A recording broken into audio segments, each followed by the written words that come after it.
तो साकी की फ्रेंड उससे पूछती है कि मुझे यकीन तो नहीं है, फिर भी मैं जानना चाहती हूँ कि क्या तुम मिराई को डेट तो नहीं कर रही हो। जिस पर साकी बोलती है कि हम लोग डेट नहीं कर रहे हैं, मैं मिराई के चक्कर में नहीं पड़ सकती।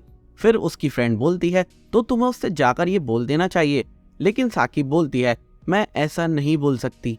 एक बार मिराई ने कुछ दूसरे स्कूल के लड़कों को भगाया था जो मुझे परेशान कर रहे थे। साकी की फ्रेंड बोलती है तो क्या मिराई ने खुद को तुम्हारा बॉडीगार्ड बना लिया है? लेकिन ये तो और भी बुरी बात है, उसे खुशी मिल रही है तुम्हें प्रोटेक्ट करने से, जबकि तुमने उससे ऐसा कुछ बोला भी नहीं है। फिर साकी सोचती है क्या उसे प्रोटेक्ट करने से मिराई को खुशी मिलती है? दोस्तों आपको क्या लगता है साकी ने आखिर ऐसा क्यों बोला? वो मिराई के चक्कर में नहीं पड़ सकती? क्या वो सच में मिराई को डेट करना नहीं चाहती है या फिर बस झूठ बोल रही थी? ये जानने के लिए वीडियो को एंड तक जरूर देखना। और उसके बाद हम साकी के घर को देखते हैं, जहाँ पर मिस्टर नाना तो रेवेल से पूछते हैं आखिर ऐसा क्या हुआ था जिससे साकी ने जीने की उम्मीद ही छोड़ दी। रेवेल कहता है मुझे नहीं पता, और जब मैंने उससे पूछा था तो उसने मुझे बताया भी नहीं था। मिस्टर नाना तो कहते हैं तो तुमने उसे अपना गॉड कैंडिडेट क्यों बनाया?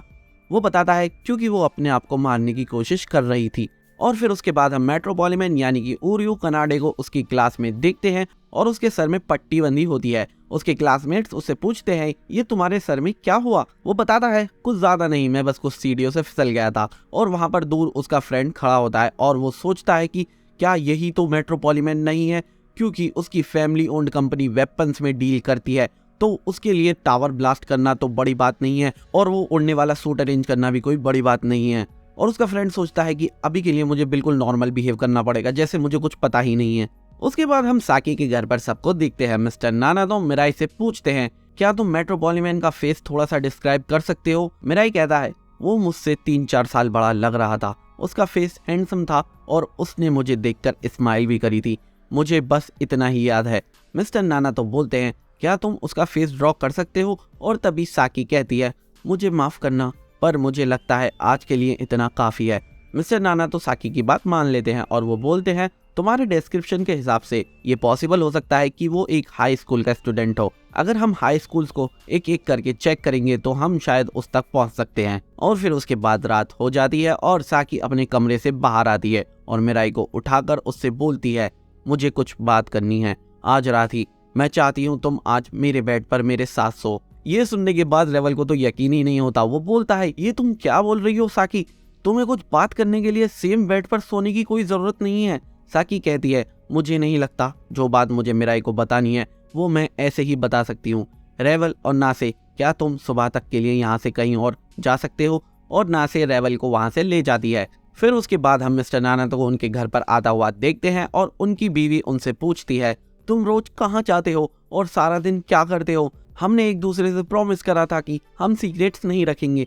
मिस्टर नाना तो कहते हैं अगर मैं तुम्हें बता भी दूं तब भी तुम बिलीव नहीं करोगी। और फिर वो सीढ़ी से नीचे आते हैं और अपना हाथ दीवार पर लगाकर अपनी बीवी से बोलते हैं मैं तुमसे और हमारे बच्चों से बहुत प्यार करता हूँ और अभी मैं ऐसी इविल फोर्सेस के साथ फाइट कर रहा हूँ जो इस दुनिया को खत्म करने में लगे हुए हैं। और उसके बाद फिर वो अपने रूम में जाने लगते हैं सीढ़ियों के ऊपर, और वो अंदर जाने से पहले अपनी बीवी से बोलते हैं ये कैसा था, मैंने पहली बार ये वॉल स्लैब वाली चीज करी थी, आई होप ये कूल था। और वो गुड नाइट बोलकर अपने रूम में चले जाते हैं। दोस्तों यार वीडियो बनाने में ना काफी ज्यादा टाइम और मेहनत लगती है। अगर तुम्हें मेरी वीडियो पसंद आ रही है तो यार वीडियो को लाइक कर दो और चैनल को सब्सक्राइब करके अपने इस भाई को थोड़ा सपोर्ट करो। उसके बाद हम मिराई और साकी को एक ही बेड पर लेटा हुआ देखते हैं। साकी मिराई को पकड़कर बोलती है मैं मरना चाहती हूँ, प्लीज कुछ मत बोलना, अभी बस मुझे सुनो। तुम मुझे अपनी दोस्त बोलते हो पर मैं क्या कर रही हूँ, बस तुमसे प्रोटेक्ट हो रही हूँ, तुम मेरे विंग्स हो और मैं तुम्हारे लिए बोझ हूँ। मिराई बोलता है कि तुम गलत बोल रही हो, गॉड कैंडिडेट्स के लिए साथ मिलकर काम करना इम्पोर्टेंट है। मिस्टर नानातो को मिलने के बाद मुझे फील हुआ मैं वो सब कुछ करना चाहता हूँ जो मैं कर सकता हूँ गॉड कैंडिडेट बने रहकर। फिर साकी बोलती है मैं फ्रेंड्स डिजर्व नहीं करती। और फिर हमें साकी और मिराई के बचपन का फ्लैशबैक दिखाया जाता है, जहां पर वो दोनों एक दूसरे के साथ खेल रहे होते हैं और साकी मिराई से हमेशा उसकी फ्रेंड बने रहने का प्रॉमिस करती है। उसके बाद फिर प्रेजेंट में साकी कहती है मैंने बोला था कि हम हमेशा फ्रेंड्स रहेंगे, पर मैंने तुम्हें बुली करा है, मैं भी तुम्हारा नाम बिगाड़ा करती थी दूसरे बच्चों के साथ में। जब तुम चल के जाते थे मैं भी अपनी नाक भींच लेती थी बाकी बच्चों के साथ में, मैं हमेशा वही करती थी जो बाकी बच्चे करते थे। जिस दिन हम लोग मिडिल स्कूल से ग्रेजुएट हुए थे मैं उस दिन तुमसे माफ़ी मांगना चाहती थी, लेकिन तुम स्कूल से निकल गए थे और मैंने तुम्हारा पीछा करा। लेकिन तुम्हारा पीछा करने के बाद मैंने तुम्हें एक बिल्डिंग से जंप करते हुए देखा। मैं बहुत डर गई थी और वहां से तुरंत भाग गई और तब मैं रेवल से मिली और जब मुझे पता चला तुम अभी भी जिंदा हो तो मुझे बहुत ज्यादा राहत मिली। फिर साकी बोलती है, पर तुमने जो वो बात बोली थी कि तुम बुली होना पसंद करोगे बुली करने की बजाय, तब मुझे लगा जैसे तुम ये सीधा मुझसे बोल रहे हो और मुझे एहसास हुआ मैं जिंदा ही क्यों हूँ। तो मैं चाहती हूँ कि तुम मुझे मार दो, तुम व्हाइट एरो यूज करो या रेड एरो, लेकिन प्लीज तुम मुझे मार दो मिराई। ये सब सुनने के बाद फिर मिराई बेड से उठता है और साकी को बाहर ले आता है और उसके हाथ अपने हाथ से बाइंड करके अपने विंग्स से उड़कर उसे थोड़ी ऊंचाई पर ले जाता है। फिर मिराई उसे वहां से छोड़ देता है और अपनी साइड से हाथों की बाइंडिंग भी खोल देता है और अब बस साकी के हाथ की बाइंडिंग बची होती है। साकी कहती है, मिराई क्या तुम ये कहना चाह रहे हो कि मुझे मरना है तो मैं खुद को मार सकती हूँ?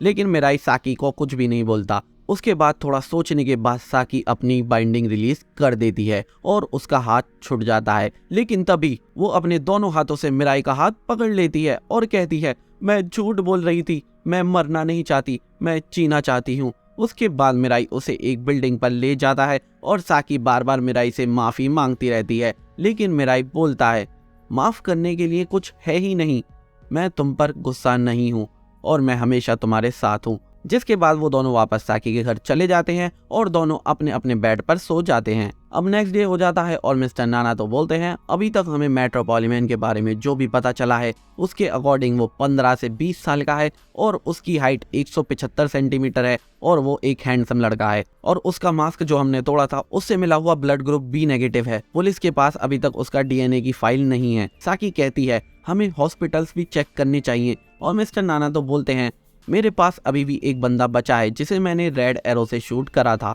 मैं उसे काम पर लगाता हूँ। फिर साकी कहती है, हमें साथ में उन सर्जन्स को भी इन्वेस्टिगेट करना चाहिए जिनकी मौत लास्ट 2 डेज में हुई है और अगर जरूरत पड़े तो मैं अपने रेड एरोज भी यूज कर सकती हूँ। आज सब लोग साकी का ये बिहेवियर देखकर थोड़ा शॉक हो जाते हैं। साकी कहती है, मिराई तुमने जो भी देखा तुम्हें वो ड्रॉ करना चाहिए और ये कमरा अब थोड़ा छोटा लगने लगा है, हमें खुद को एक बड़ी जगह रिलोकेट करना पड़ेगा। आज सुबह मैंने अपने पेरेंट्स को रेड एरो से शूट करा ताकि मैं घर से अलग रह सकूं। और फिर साकी एक फोटो दिखाती है और कहती है, ये हमारा न्यू प्लेस होगा। सब उस पर एग्री हो जाते हैं और मिस्टर नाना तो बोलते हैं, सबकी कॉस्ट्यूम्स भी बहुत जल्द रेडी हो जाएगी। जिस पर साकी मिस्टर नाना तो से कहती है कि अगर हो सके तो मैं अपनी कॉस्ट्यूम येलो कलर की चाहती हूँ क्योंकि मेरे लिए येलो कलर खुशी का रंग है। और लास्टली साकी बैरेट से बोलती है, मुझे भी विंग्स चाहिए। जिस पर बैरेट कहती है, तुम विंग सिर्फ डेड गॉड कैंडिडेट से ही ले सकती हो या फिर तुम मरते हुए गॉड कैंडिडेट को रेड एरो से शूट करके उसके विंग्स ले सकती हो, या फिर अगर कोई गॉड कैंडिडेट बीमारी से या एक्सीडेंट से मारा जाता है तो तुम उसके विंग्स उसके एंजल से मांग सकती हो। जिस पर मिस्टर नाना तो साकी से बोलते हैं कि इसका मतलब ये है जब मेरा कैंसर मुझे मारे तब तुम्हें मेरे आसपास रहना पड़ेगा। साकी थोड़ा गुस्सा होकर कहती है, मैं ये बिल्कुल भी नहीं चाहती, मैं आप दोनों के साथ मिलकर मेट्रोपॉलिमैन को हराना चाहती हूँ, मैं तुम्हारी तरह उड़ना चाहती हूँ ताकि मैं तुम लोगों की मदद कर सकूं। उसके बाद मिस्टर नाना तो मिराई से पूछते हैं, ये इतनी कैसे बदल गई, क्या कल रात कुछ हुआ है? जिस पर मिराई कहता है, हाँ कुछ तो हुआ है, और वो सोचता है कि शायद यही असली साकी है। फिर रेवल बोलता है, साकी को विंग्स देने का एक आसान तरीका और है और वो है मेरा फर्स्ट रैंक एंजल बन जाना। फिर रेवल बैरेट से पूछता है, प्लीज मुझे बताओ मैं ऐसा क्या करूं जिससे मैं फर्स्ट रैंक एंजल बन सकूं। बैरेट बोलती है, प्रमोट होने के लिए कोई रूल नहीं है, तुम्हें बस किसी भी चीज में एक्सेप्शनल बनना पड़ेगा।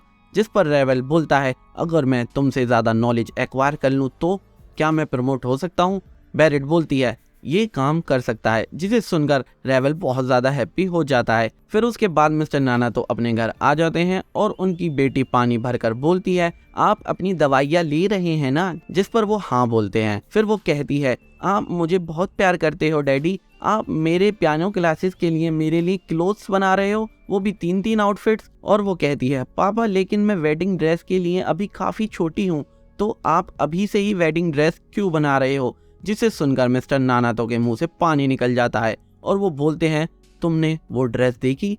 वो कहती है, हाँ मुझे नहीं पता मैं अभी कितनी बड़ी हूँ, आप कम से कम मिडिल स्कूल तक तो रुक जाते वेडिंग ड्रेस के लिए। उसके बाद मिस्टर नाना तो उसे अपनी गोदी में उठा लेते हैं और बोलते हैं, तुम्हारे पापा बड़े इडियट हैं, उनसे सब्र नहीं हुआ। जिसके बाद मिस्टर नाना तो अपने कमरे में आते हैं और वहाँ पर वो ड्रेसेस होती हैं जिसे देखकर वो रोने लग जाते हैं और हमारा ये एपिसोड यहीं पर खत्म हो जाता है। दोस्तों आपको क्या लगता है वो ड्रेसेस किसके लिए थी और मिस्टर नाना तो उन्हें देखकर क्यों रोए? जल्दी से कमेंट में लिखकर अपनी थ्योरी बताओ और जानने के लिए इसका नेक्स्ट वीडियो ज़रूर देखना।